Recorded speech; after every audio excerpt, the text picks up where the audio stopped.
What is going on, FG3000? Back in the place to be, and welcome back to Tower of Fantasy. In today's video, part 3 of my complete introduction to Tower of Fantasy. The first video went through PvE, the second video was world exploration, and in today's video, it's all about the challenge modes. Now, before we begin, today's video is brought to you by Tower of Fantasy, so if you do like what you see and you want to try the game yourself, please do so using my referral links below this video. Now, the challenge gameplay modes are some of the, I gotta say it, the most challenging gameplay modes here in Tower of Fantasy, starting off with Bygone Phantasm, which is one of my favorite gameplay styles in any game. Now, what I like most about Bygone Phantasm is that this gameplay mode really pushes you out of your comfort zone and encourages you to try out weapons you didn't necessarily have leveled up prior. So in this example, we have two different weapon styles. We have Huma's Shield, which is going to give me a plus 30 weapon damage on this floor, or I can go for Hildy's Terminator, which is going to give me plus 60 weapon damage.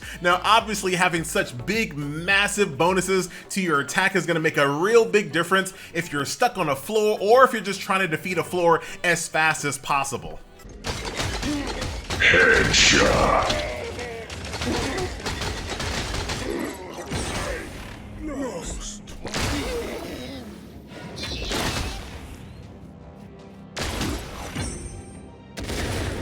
Now, the next challenge gameplay mode is called Apex League. This is your tried and true 1v1 best 2 out of 3 PvP. Now, the best thing about this PvP is that it tries its best to be as balanced as possible. So the effects of your matrices, your simulacrums, your resonance, all of those things are disabled in this gameplay mode. And on top of that, your healing is reduced by 50% as well. And also expect some relics to be disabled, such as the jet board. But other than that, it's you versus your opponent 1v1. There is a specific time window for this gameplay mode to be available, and that's just done to ensure that as many people are playing at the same exact time to ensure matchmaking is as even as possible. But if it can't find a real life player on the other side, the game will assign you an AI opponent. Gotcha.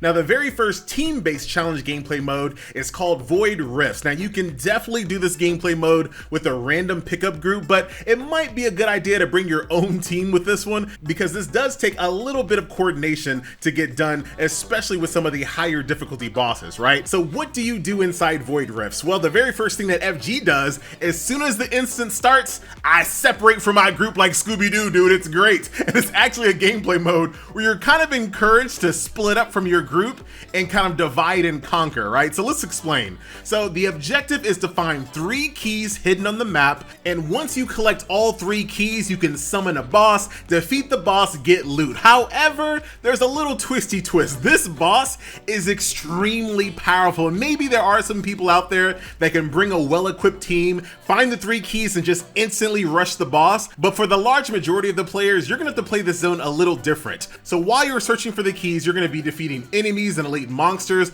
Those will drop buffs. Now, those buffs are going to be extremely important when it comes to powering up yourself and your team. Now, my recommendation is to not even summon the boss until you found every single buff in the stage first, divided equally amongst your team, and then summon the boss. That's going to give you your best chance of success, because like I mentioned, these bosses are a little stronger than they're like world boss level tier. So definitely keep that in mind before you just rush into the boss with like half a buff or 2. So the next challenge gameplay mode is called Wormhole Solo Challenge. This is a solo challenge gameplay mode, and the objective is quite simple. You have 5 minutes, and you need to defeat as many enemies as possible to build up your energy crystal dust meter to 100%. Sounds simple, right? However, these enemies are a little stronger than the ones you're going to find in the overworld, and to add to that difficulty, healing is reduced by 80% in this zone. So this is going to be a very challenging zone that only gets harder and harder the higher you climb. Now, if you find yourself in a position where you're not being able to defeat enemies as fast as you want to, not to worry. Throughout the stage, there are a few things that can kind of help you along your way. Number 1, there are healing orbs. So if you start getting low on HP, you can find healing orbs around the stage. If you're starting to run low on time, there is bonus time buffs, not to mention just flat out buffs, so you can increase your attack power, your defense, things of that nature to help you along your way.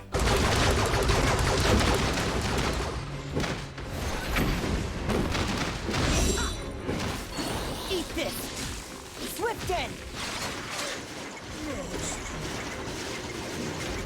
Now, the very final challenge gameplay mode is a team-based gameplay mode called Frontier Clash. Now, the very best way I can describe this gameplay mode, this is a good old-fashioned horde mode with 2 different difficulties. On normal difficulty, there is 15 waves of enemies, with a boss appearing every 3rd wave, and the hard level difficulty is 5 waves of bosses.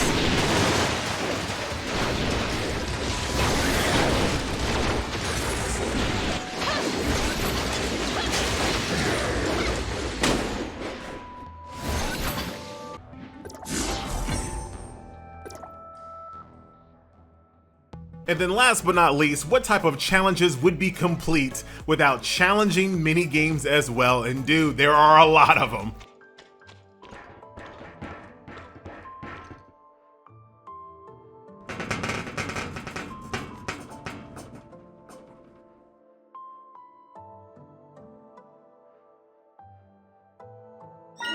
So that will do it, my friends. A nice little look at Tower of Fantasy and every single gameplay mode detailed across 3 videos, but not to worry, FG is going to be combining all 3 videos into one complete introduction here very shortly. Once again, thank you so much to Tower of Fantasy for sponsoring this video. My name is FG, bruh, and I'll see you guys in Tower of Fantasy.